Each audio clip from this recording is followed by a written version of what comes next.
Sì, grazie, buongiorno a tutti. Io innanzitutto volevo ringraziare il Presidente per aver avuto l'idea di questa commemorazione dei 40 anni, salutare tutti voi, iniziare dal prefetto che vedo qui in prima fila, ai sindaci presenti, a tutti i colleghi consiglieri, alla mia giunta, insomma tutti quelli che sono presenti, un saluto, definiamolo, indifferenziato. Vi devo dire che quando ho preparato questo intervento, che dura esattamente 11 minuti, e quindi vi ho già dato la prima risposta, ho cercato di mettere nero su bianco per evitare, come si dice, di sbrodolare alcune idee e fare in modo che non siano neanche retoriche, per cui do subito la lettura.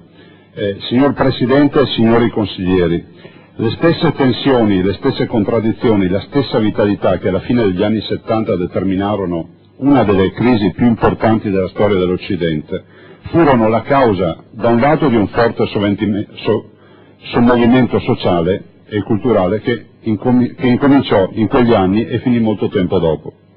Dall'altro, dell'epilogo di un lunghissimo cammino contro il centralismo che, a ben vedere, è il medesimo che parti sempre più numerose della politica intendono quando parlano di federalismo. Senza fermarsi a un'analisi storica che non è mio compito svolgere, la nascita delle regioni, e tra queste della regione del Veneto, non fu un semplice atto di decentramento amministrativo, come pure i nemici del regionalismo di allora e del federalismo di oggi avrebbero voluto. Non fu soltanto una riforma della burocrazia, fu piuttosto il primo risultato reale e concreto di uno Stato istituzionalmente diverso rispetto a quello centralista voluto dalle potenti burocrazie dell'epoca. Sgombriamo subito il campo da un equivoco. Unità dello Stato e autonomia, come ha giustamente sottolineato il Presidente Giorgio Napolitano, non sono in contrapposizione, né dal punto di vista culturale né da quello istituzionale. La nostra Costituzione è impastata di una volontà di autonomia che in quel dopoguerra aveva già un secolo di elaborazione. Storicamente l'idea regionale ha radici salde nell'Ottocento. Basti citare pensatori e politici della qualità di Gioberti, di Cattaneo e gli altri che sono stati citati prima. Uno dei padri della patria, Giuseppe Mazzini, scrisse che lo Stato unitario si sarebbe dovuto strutturare con un interno moto centrifugo, dal centro alla periferia. Non mi sembra casuale che in quegli anni a prevalere nel dibattito fra federalisti e centralisti furono quest'ultimi. Penso soprattutto alle burocrazie ministeriali piemontesi che nel 65 votarono contro la regione come parte dello Stato, e questo ce lo dobbiamo ricordare. Così quello sbocco alla democrazia dei territori si poté considerare bocciato in partenza, sostituito da un nuovo istituto, quello prefettizio, destinato a segnare profondamente la struttura dello Stato italiano in tutta la sua storia successiva.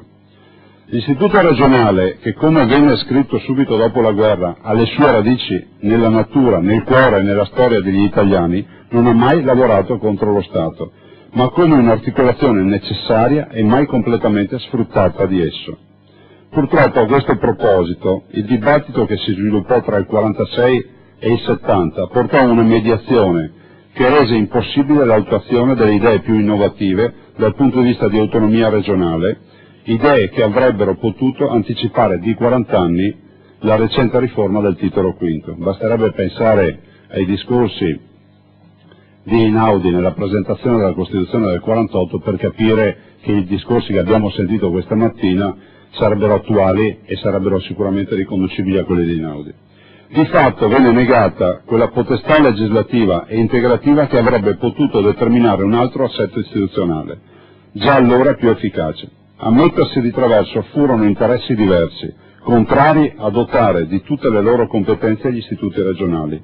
Il soggetto centrale della resistenza alle autonomie furono quelle burocrazie che ancora una volta boicottarono la riforma, paventando il rischio di vedersi tagliare per sempre le unghie del loro potere autoreferenziale e accentratore in se stesso dispotico. È esattamente quello che sta accadendo in queste ore.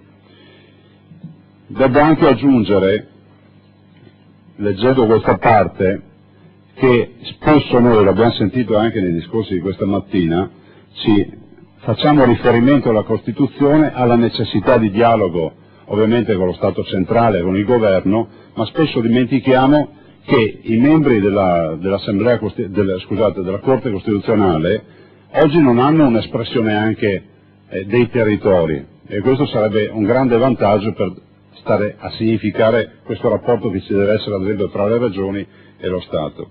Lì in quelle mediazioni estenuate, cui portò il dibattito sul regionalismo, furono inventati e messi a punto i meccanismi con i quali ancora oggi ci troviamo a operare. Non posso a questo punto che rammentarvi quanto disse non un pericoloso eversore dell'unità nazionale, ma quell'impenitente federalista, come lui stesso si definì, che fu Don Sturzo, più volte citato questa mattina. Don Sturzo era siciliano, e vi ricordo che nel 1949 disse che lui si riteneva unitario ma federalista impenitente. E lui disse: questa fissazione antica e recente, scrisse, che la regione possa intaccare l'unità della patria, non solo l'ha resa sul nascere assai contrastata, ma l'ha fatta nascere con tali deficienze e con tali restrizioni che ci vorrà della pena a caratterizzarla e a renderla vitale. Il resto probabilmente lo fecero le paure della politica, i tatticismi dei partiti, l'insipienza degli intellettuali.